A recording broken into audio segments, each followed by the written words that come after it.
If I told you that I knew a man who would live forever, would you believe me? Or would you simply dismiss it as another example of science fiction? Hello, I'm Peter Ustinov. In the next few minutes, I'm going to take you into the world of the immediate future.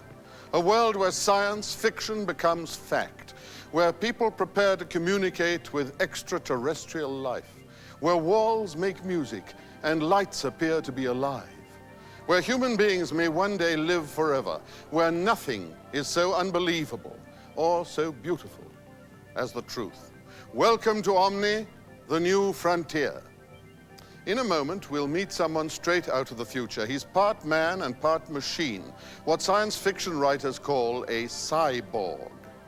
We'll also meet a rare individual, a man who has managed to mix technology with art, who can make walls sing and children laugh. Then we'll take you into a mysterious underwater world where signals passed between scientists and dolphins may eventually lead us to communicate with life on distant planets. Join us as we leave the present and move into the world of the future, the world of Omni, the new frontier.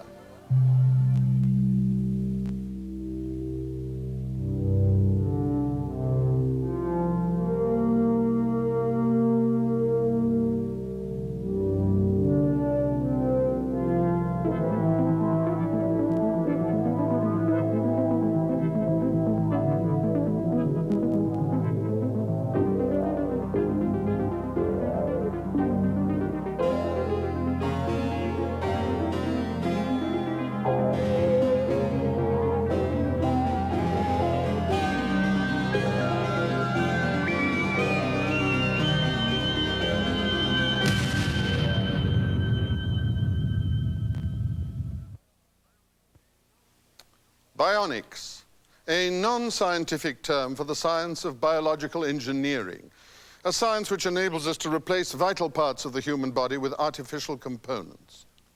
Now, to me, the idea of a human being built entirely of replaceable parts is staggering, to put it mildly, especially if we consider the possibility of replacing a brain. But would such a creature really be a human being or simply a robot operated by an exquisitely engineered but replaceable computer? Or finally, would something in between, a cyborg, half man, half machine, be capable of rebuilding itself organ by organ until, like the hypothetical perfect machine, it lives forever under an eternal guarantee? This may look like Captain Hook's hook, but these steel fingers are connected to this man's brain. Larry Campbell, former railroad brakeman from Roy, Utah, lost his arm in an accident. His computerized bionic limb makes this new job possible. Hey, Larry. Yeah, Bob. We got a problem down here. But since that cold day in February 1977, Larry Campbell's world has changed forever. Whatever you say.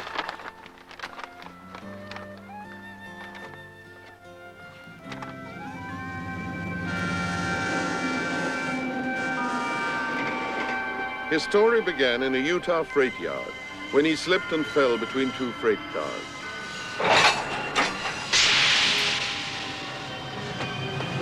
When I threw myself out, something hooked me and flipped me on over, and I landed on my back. I thought I was all clear, and then a sharp pain, and I knew I was minus my arm. Larry's left arm had been cut off the other shoulder. He was just a few heartbeats away from death. A brain in violent shock pours out a flood of its own painkillers, magic molecules that may account for the strange experience that probably saved his life. As I was bent over holding my arm, I looked out over my right shoulder, and about 50 feet behind me, I saw myself standing there. And the body said, pick up the radio and call for help. So this I did, and then the body said, you better tie a tourniquet around your arm. You're going to lose too much blood. So immediately I grabbed my belt. And on my belt I had a key ring and 2 or 3 other things. I didn't bother to pull those off. I just grabbed the belt and ripped it off out of the loops and wrapped it around the stub. About 3 times, I believe, I'm not sure. Cinched it up, ran it through the brass loop and tucked it under and slid it around again and then cinched it as tight as I could. And then the being said, he's all right now. And then I remember I came back, just coming back to the body that was laying there, it was kneeling on the ground, and I re-entered through the elbow, through the stub, and that was the first time I felt any pain. Relax, flex, relax. Larry was lucky enough to live near the Center for Biomedical Design at the University of Utah, Salt Lake City. All right, now flex the biceps. And almost up to 2. Okay, now let's compare it with the place we had before. 4.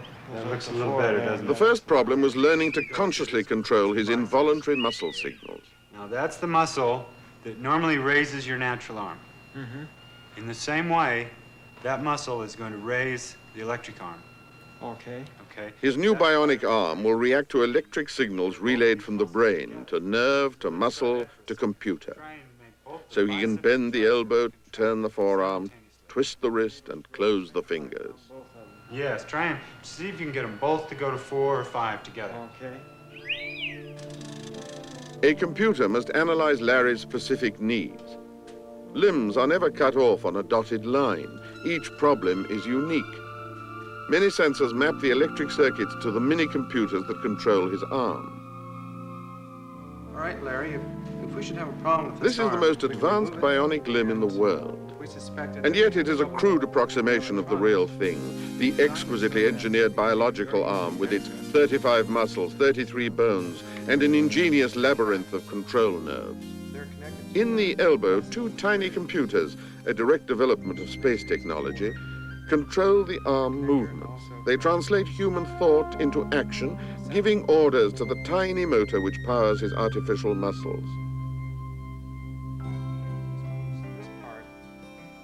All those 2 put back together, please. Larry's steel fingers move with precision, in coordination with his real hand.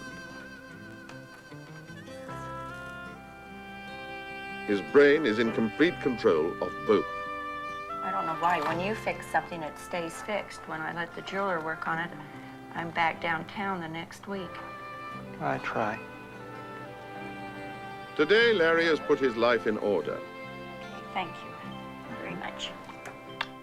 But there's even more to look forward to. Try that out now. Unlock the arm.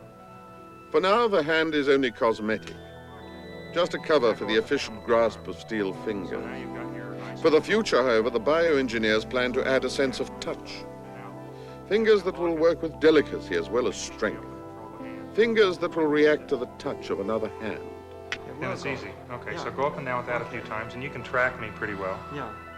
Dr. Stephen Jacobson, director of the center, is the creative force behind the new arm that's given Larry Campbell a new life. Hard to operate now. I've never noticed too many people looking very strangely at me. I mean, some do, but I accept that. Or if they're curious, they immediately come over and talk to you. And they would say, I'll bet that cost you an arm and a leg. And I say, no, just an arm. And they'd start to get embarrassed. I say, well, don't get embarrassed. I said, that's the truth. And I said, the arm's gone, yes, but I'm still hearing all right, so don't worry about it. For the most part, we think of technology as being a serious and impersonal business. Mini-computers, microcircuitry, advanced rocketry. But technology doesn't always have to be so inflexible. Sometimes, you know, it can be fun. And in the hands of a gifted artist, technology becomes a kind of toy for the mind and a genuine source of pleasure for the human spirit. Remo Saraceni. You want to see what is this? Number one, I think you should introduce yourself, okay? My name Remo is Saraceni, a man who takes fun seriously Derek. And yours? Stephanie. Stephanie. and turns technology into art. This is a sort of toy. You want to know how this works? This works with people energy. Only if we touch it, okay? You touch one, Stephanie. And then you touch me. You touch one. And then you touch me. Stephanie, you too.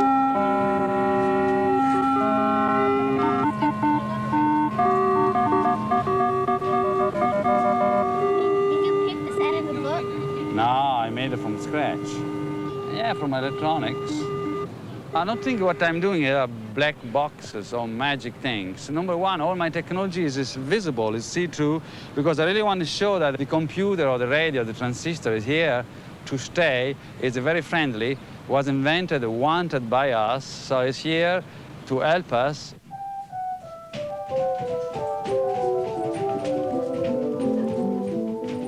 Saraceni calls this a rainbow tunnel, and it leads into his home, a space every bit as colorful and inventive as he is. The environment responds as if it were alive. Saraceni calls this organic technology.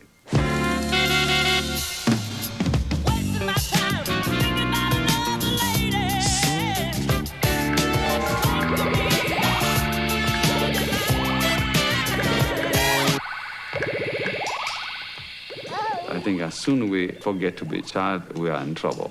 Because as soon as we forget to play, we become too serious, and life becomes a sort of punishment. Life is a gift. It's a beautiful gift.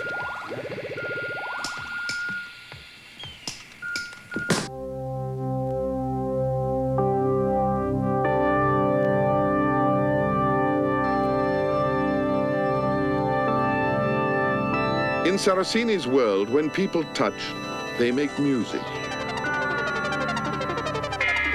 The energy they exchange and the music they make brings them together in a perfect, if somewhat playful, fusion of humanity, art, and technology.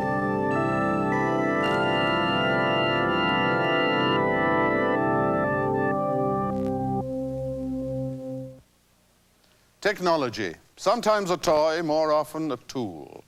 Next, we'll see how a new technology may soon help us to communicate with alien life forms elsewhere in the universe.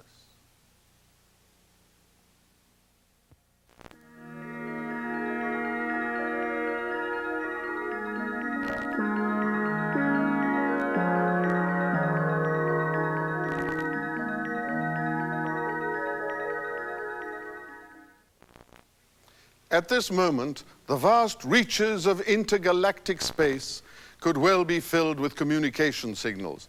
Signals originating in the far corners of the universe. Signals that we still cannot hear. But when we do, will we be able to penetrate the language codes now beyond our comprehension? You're about to meet a group of young marine scientists who are trying to converse with dolphins in their own voice codes using sophisticated sound equipment. If they succeed, man may be a step closer to learning how to interpret the language of extraterrestrial life. That melody you hear is their first attempt at communicating with another species through music.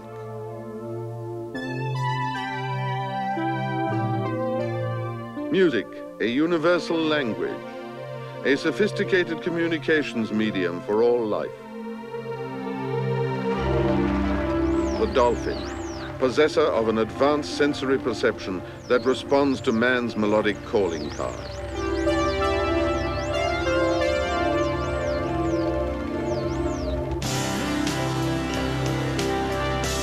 Since 1978, Hardy Jones and a team of young marine scientists of the Living Ocean Society have gathered each summer in the warm waters of the Bahamas to study and interact with the same group of free dolphins. What we need to do is to find out as much about these dolphins as Jane Goodall did about the chimps and the apes in Africa, so that when we leave here, we will have a definitive portrait of what a school of dolphins looks like.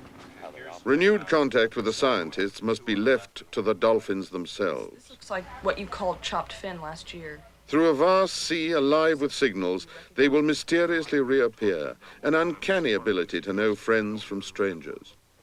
Can you give me that drawing of Dee Dee? The crew especially hopes to find Dee Dee, a particularly playful member of the dolphin group. Somebody else had that one too. Is there a card made up on that? Yeah. Dolphins are gregarious and like to play in the bow wake. The crew thinks they recognize their old group. 1, 2, 3, 4. There's a couple more coming over there. Look, that one's got a remora. That one's got a remora right there. Another one. There's any chance that could be Dee Dee? Changing sign. Look at it. this one that's missing a part of its caudal fin. See, the left side of it. On the left side. That one's upside down. It's in front of the dorsal fin. Okay. Look, let's shut the boat down. Shut it down. Shut it down. We'll get in the water, get Steve, and we'll get some sound.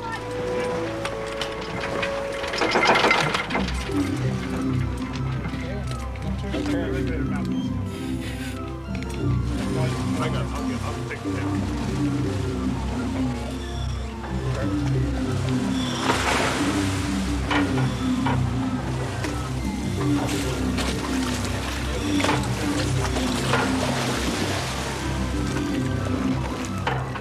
Got the handle, madam? These underwater communications allow divers to generate dolphin-like sounds and record corresponding responses. The previous summer, Dee Dee and her group had always responded to one of Hardy's signals with a unique pattern of clicks and buzzes.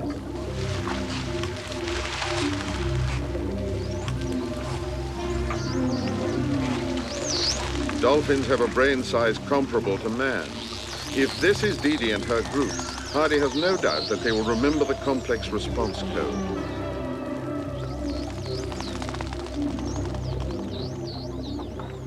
The dolphins approach the divers quickly, as if recognizing them. Hardy signals his dolphin code words. He does not hear the proper response.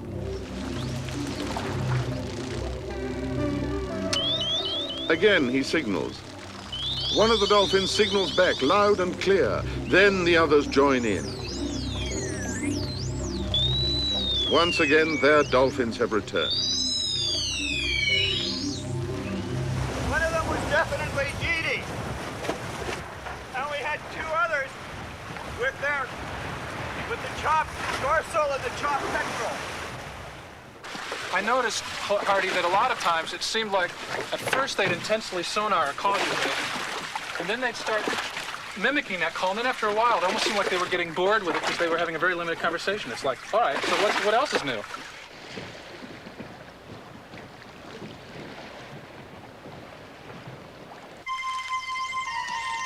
With the aid of a computer programmed to recognize dolphin sound patterns, they hope eventually to develop a technique for communicating in the dolphin language.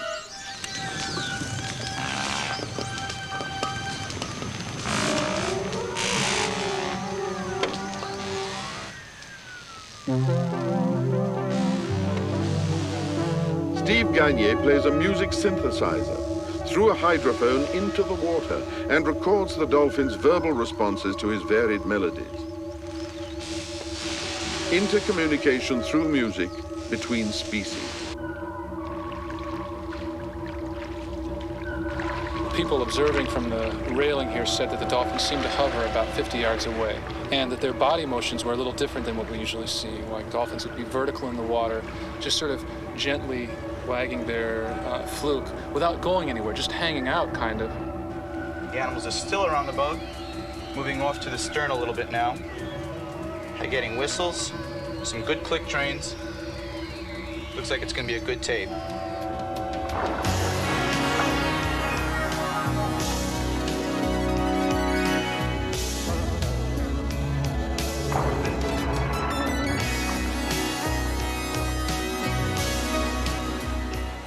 The dolphin's willingness to mimic human sounds and actions shows that conversations between these ancient friends may not be far off, and perhaps someday between man and his extraterrestrial cousins as well.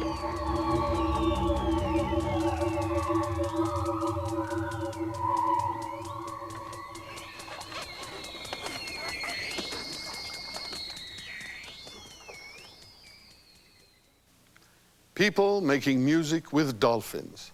Possibly a preview of our first conversation with intelligent beings from another planet. Does this seem far-fetched to you? The average dolphin is perhaps not as skeptical as we are, nor as dependent on government funding for research.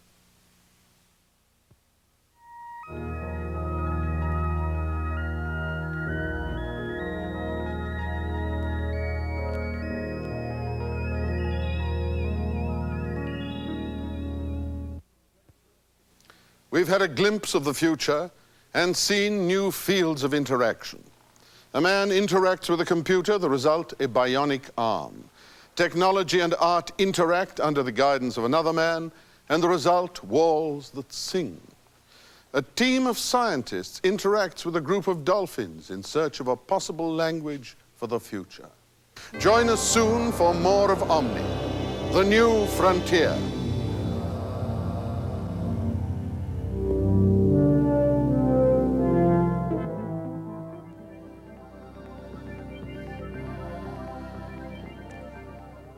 I once heard about a man who was struck by a bolt of lightning. He was knocked unconscious. When he woke up, he felt strange, not unnaturally. But he was glad to be alive, and soon after, he noticed that his eyesight and hearing, both of which had been defective, had greatly improved. And to his amazement, he also noticed that he was beginning to grow a full head of hair, although he had been bald for 35 years. Hello, I'm Peter Ustinov. And that was a true story. Electricity is a powerful and mysterious force, and one which flows in every living thing. In fact, what draws the lightning in this globe to my hand are the electrical circuits in my own body. In a moment, we'll follow this mysterious force into the future. Welcome to Omni, the new frontier. In our first episode, we'll meet a marvel of electronic ingenuity, not a machine, but a man who has been wired for life. Then we'll meet a woman who makes music with machines and uses electricity to create a new kind of excitement. Try me again. Join us as we move into the future with Omni, the new frontier.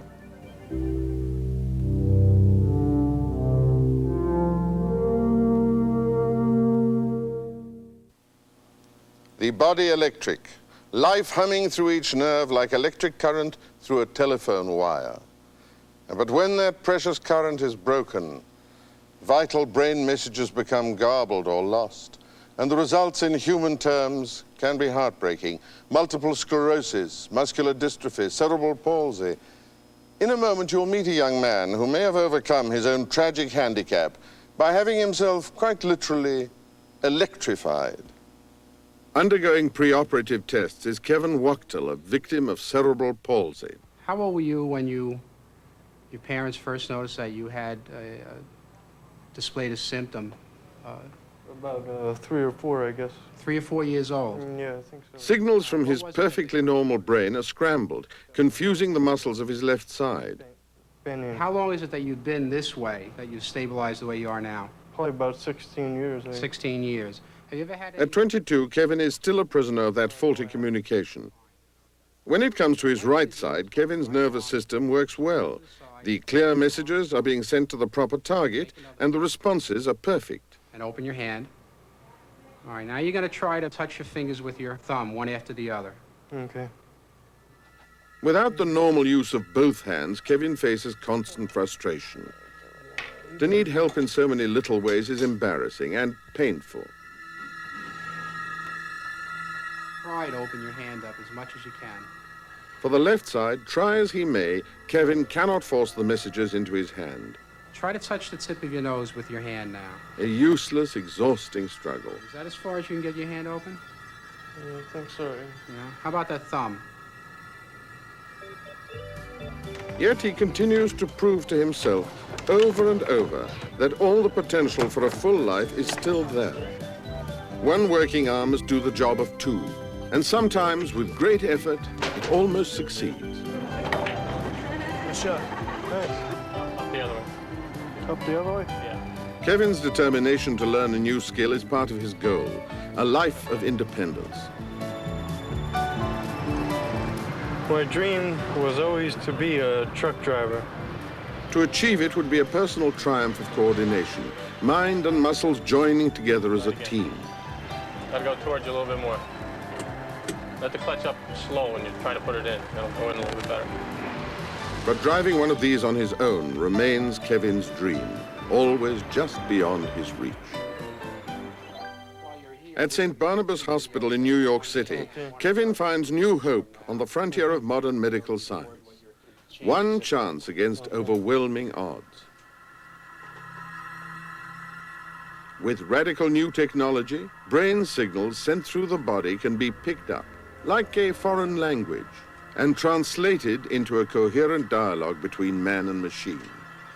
This machine is recording Kevin's internal communication system prior to implanting a man-made electrical unit that could be tuned into the natural communication network that controls his body.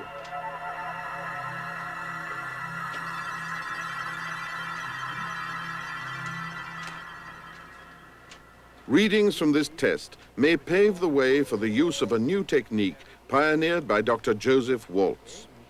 I'm happy to say I think we can really help you. And this is going to be done primarily with a spinal cord stimulation. In other words, what we're going to be able to do is overcome these abnormal impulses that is causing the spasticity in your hand and the deformity by placing an electrical impulse into your spinal cord. Now this we're able to do with a system that we've developed here with this very thin catheter assembly. The needle is placed down in the middle of your back here. A slender wire carrying 4 electrodes would be placed right next to Kevin's spinal cord. Once this is put in place, this needle is removed and it is then attached. Then a computerized receiver under the skin will pick up messages from a transmitter that Kevin will carry with him. Combinations from the outside.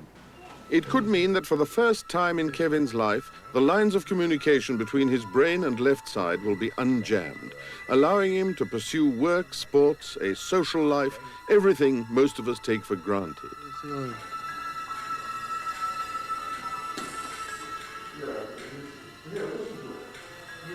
Now a hopeless condition could change by means of a tricky surgical procedure once thought to be a pure science fantasy. But these doctors have already entered the future with evidently no textbooks to guide them. Their technology and medical tactics have been inspired by the unique vision of Dr. Waltz. The high-powered fluoroscope will give a clear view of the 4 tiny electrodes as they are fed into the midline of Kevin's back.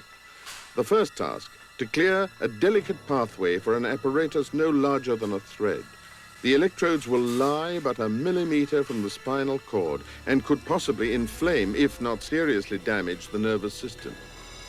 The pre-surgical probe. For Dr. Waltz, a crucial moment. If he's successful, the electrodes will rest on the outer covering along the spinal cord for the remainder of Kevin's life. Through an opening about the size of a pencil dot, an artificial nervous system is manipulated into position. But has it come too close to the live nerves? All depends on one doctor's ability to fulfill his own vision of the future.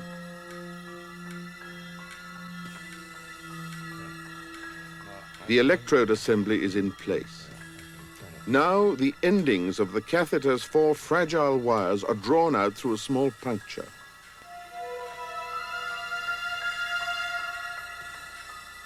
A receiver will pick up the artificial signals.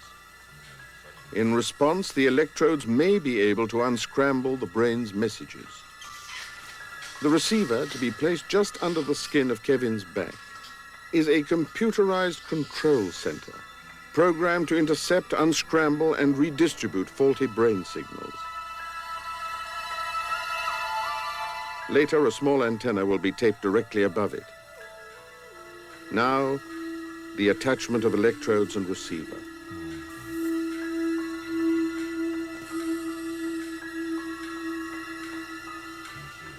Kevin will carry a transmitter that will relay messages to this apparatus when it's inside him.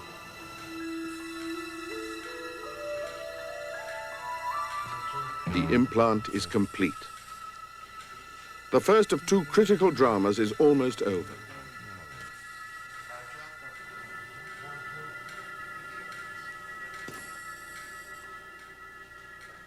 But before anyone rests, Dr. Waltz must review his own work.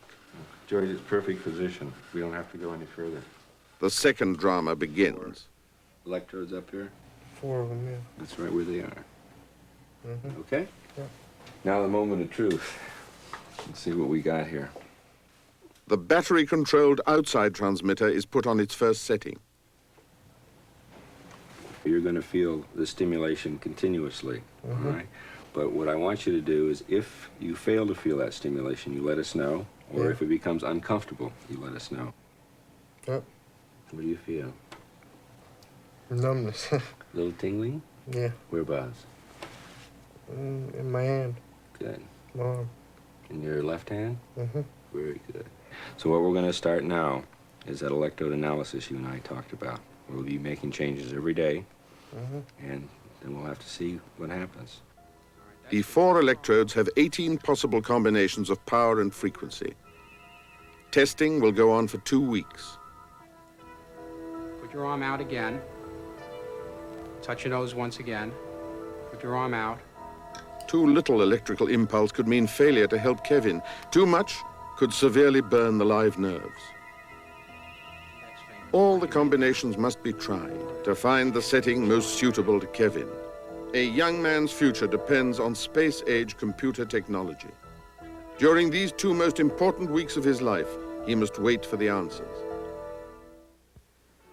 Carrying the transmitter in his pocket, Kevin Wachtel is experiencing normal brain communication to his left side for the first time ever.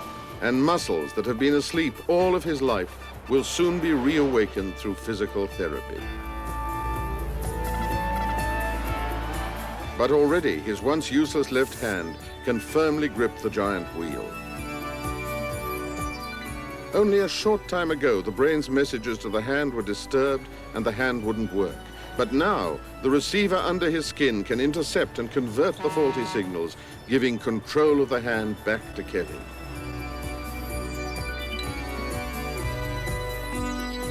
Kevin's mind has always been clear.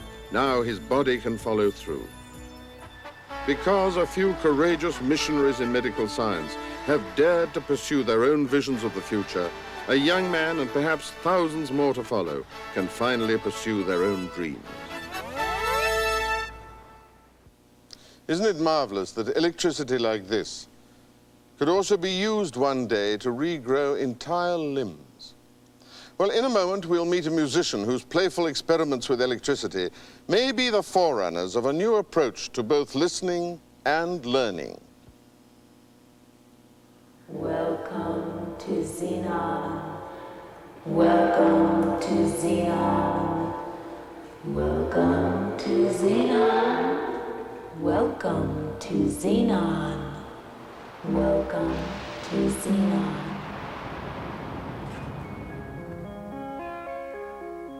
Suzanne Ciani, electronic composer. She captures the indefinable and turns it into music.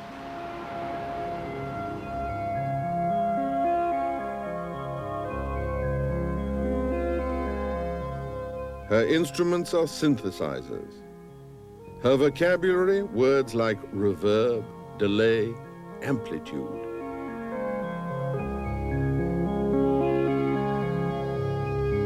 She's written whole scores for movies by touching buttons, patching chords. But now a new challenge. A pinball manufacturer has asked her to design special sounds for a new game. Okay, so we're going to start off on the background sound. A double challenge, sounds and voices that would play off each other. I was very interested in getting the whole composition to work, to think of the pinball as actually playing a piece. Because I think to add excitement to the game, that the background sound should speed up as you play the game. So I can put in just a series of pitches. Okay, now I'm going to ask it to play and see what it does here.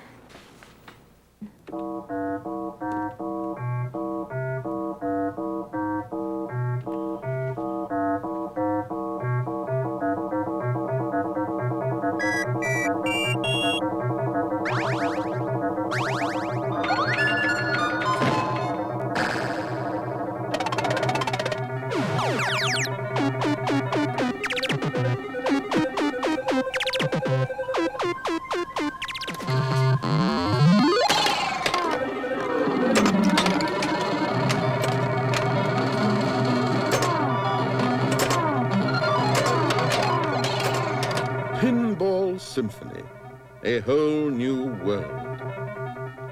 What are the magic sources of these sounds? Well, the secret lies in a chip.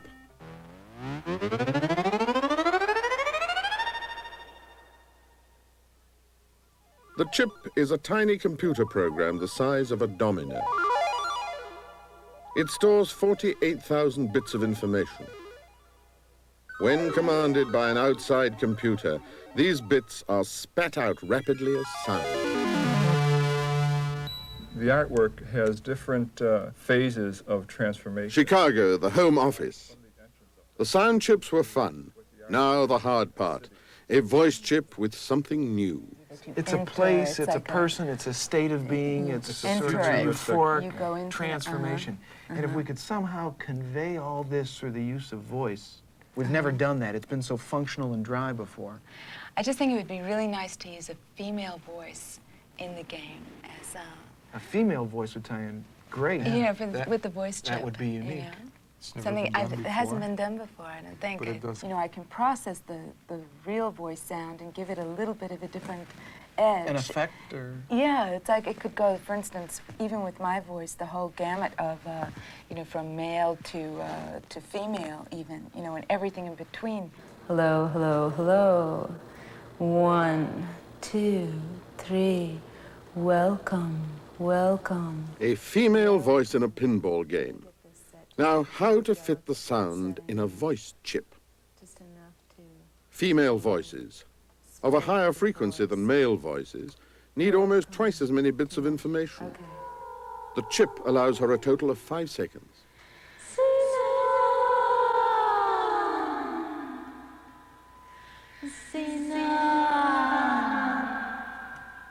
Xena. Great. Oh. Oh. Oh. Oh.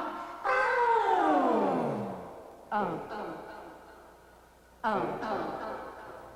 Oh. Oh. See, so I get this delay. Okay. The idea of using the short grunts and groans came to me when I watched people playing the game. The way that people expressed their frustrations or their involvement with the game. And I wanted the game to do that back. I wanted it to talk back to the people playing. It'd be good for when they lose the ball.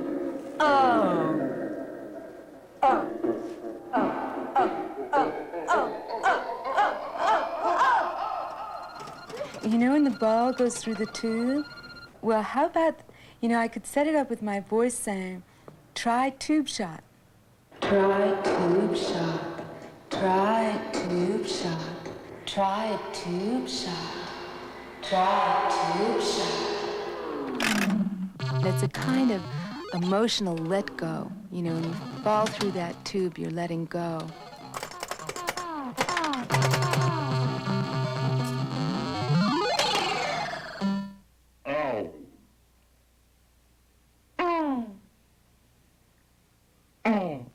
The recorded sounds are analyzed, measured, compressed to fit the chip, then programmed into the chip by computer to interplay with the lights and scores.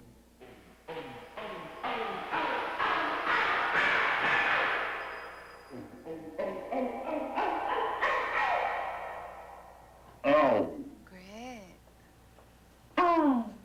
Perfect. Finally, the chips are placed in the pinball machine. This is our sound chip, and this is our speech. Great. Okay, we are all set. Ready? Let me close this door. Would you like to go first? Power up. Power up.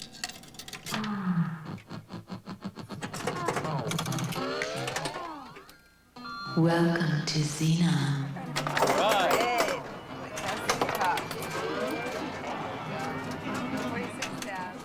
Well, before working on the game, I must admit I was not much of a pinball player. Of course, now I'm a fanatic. Sound chips are new. Today we hear Suzanne's voice for 5 seconds. In the future, women with sound chips in their earrings will listen to Beethoven's symphonies. Chips in the 80s, of course, are going to be every place, giving us information, giving us pleasure, getting us excited. Oh!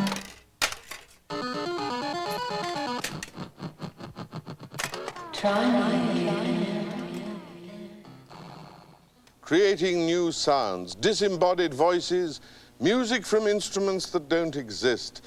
This is the power of electricity.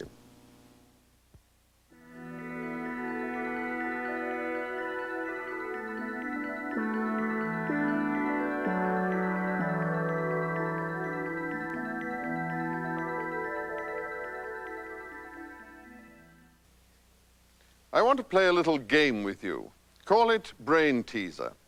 Watch the screen closely as the alphabet appears. All the letters will appear except Z or Z. Now, which side does the letter Z belong on, the right or the left?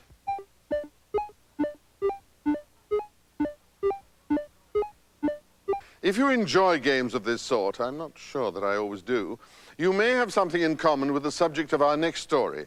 His name is Eugene Voloch. He's a child prodigy. And like most people blessed with great intelligence, he loves testing his mind on intellectual puzzles, like this one. Have you got it? Well, if not, I'll be back at the end of our episode with the answer, provided, of course, Eugene gives me a little help. Eugene Voloch, consultant for a giant computer firm, mathematical wizard, college junior, and director of his own software company. Good hamburger. His IQ, 206. His age, 13. Well, I believe that many people in their minds have a stereotype of what a gifted child is supposed to be. And essentially it's a child that sits in his room all day, reads incomprehensible mathematical books with all sorts of weird stuff lying around. Typically has eyeglasses, freckles, and dark hair. Eugene Voloch came to this country from Russia 5 years ago. He lives in Los Angeles with his parents and his little brother, Sasha. He is one of the gifted among us. All through history, there have been child prodigies.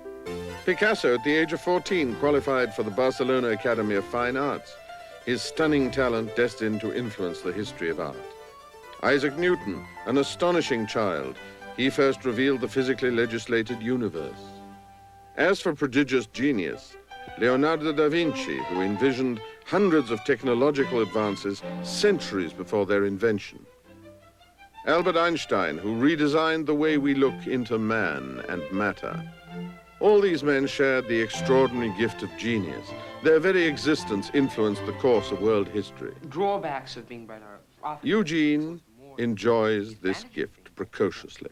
There's certainly far more advantages than there are drawbacks, like just the very fact that considering I am right now 13 in UCLA, let's say I will finish it when I'm 15.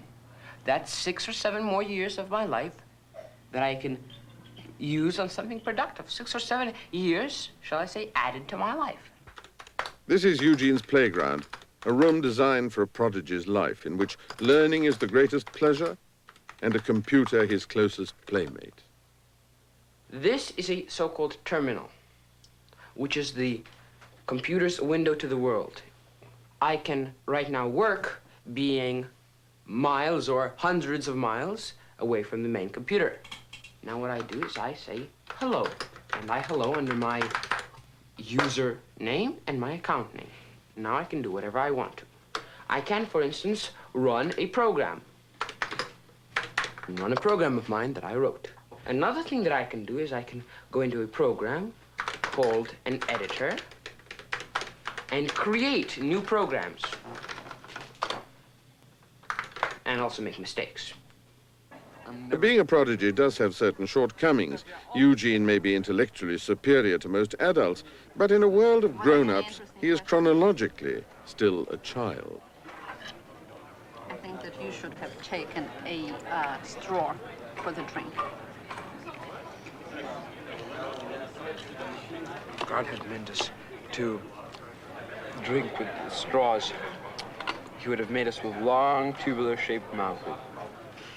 I would probably guess that I have about as capable of being able to drive as any other 16-year-old or just a 7-year-old or whatever. Perhaps in some ways, for my business and for my schooling, I have to. It is even more necessary for me to drive. Nonetheless, society denies me that for at least 3 more years or so. Same with voting. Society is aimed at the average person. Society does poorly when dealing with people who are either smarter or better than the average, or dumber or worse than the average. You can't measure prodigy, which often focuses on one subject, but superintelligence can be rated. Here we have Desmond Atkins, a gifted 5-year-old. A very special boy with an extremely high IQ. How about a flower that rhymes with lazy? Daisy. Good stuff. Okay. Now, I'm going to I want say some 2 things. toffees. A toughie? Okay, I've got a toughie for you. Are you ready for it? Yeah. Tell me which is the hot season of the year. Very, very good. At the National Training and Evaluation Center, his reading has been tested at a 10-year-old level. Okay. Taxes or fight wars. Oh, this one's pantomime. Yet true prodigy is a far rarer gift. How are a lion and a tiger alike? They're both wildcats. How are a hammer and a saw alike? What are they both? They're both tools. A bird and a bee. Can we ever learn to take any intelligence and boost it to the level of genius? The mystery lies in the depth of the brain. Speed of reaction in the brain is one of the factors that govern intelligence. But how can we develop a super mind? In the future, superbrains may be developed by genetic intervention, by new and more powerful chemical accelerators that'll speed up the average reaction time of 250 miles an hour. But for today, the puzzle of prodigy remains. It's a marvelous gift from an anonymous source, another mysterious dimension of the human brain. Okay, this paper... Eugene in professional consultation at a leading computer manufacturer. Very trivial, just in general, to anybody who knows about anything in privilege more than... What you... Accumulation of knowledge is a pleasure to me. In this particular case, my job is a pleasure to me. Most pleasure to me is just the very fact that I'm doing something that I like. For instance, working on computers. I like computers. It's a pleasure to me, of course, as just probably everybody, to achieve recognition for that which I do, and I hope that which I hope I do well. How old is Meliello? 7 or 8 years old. Hey, the computer's younger than I am. Meliello? It's an interesting way of looking at things, I guess. Does Meliello mind working with me? As infatuated as he is by the silicon chip, Eugene remains in awe of our carbon-based human brain. Carbon intelligence, silicon intelligence. Computers were built by human beings. They do not have the power to think. They have the power to do what they are told to do. What is so special about our brain is we have not yet found how it works. Brain is more sophisticated than any computer. It has more neurons, more impulses. And if we cannot emulate it, man will still be the most sophisticated, living or non-living object on Earth. What would happen if we could learn to escalate our intelligence, to create a race of mental giants by expanding our intellectual powers 10, 20, or 1,000 times? Well, if we could expand our ethical powers at the same rate, we would then have accomplished something quite wonderful. But in any case, I would like to answer the question we posed earlier when we showed you our little brain teaser. The Z, or Z, goes on the right side, of course. Why, you ask? Well, look closely. The Z, or Z, like all the other letters on the right, is made with what? Straight lines. So, there you have it, a simple answer to a difficult problem. In the end, that may be the best definition of what it means to be a genius.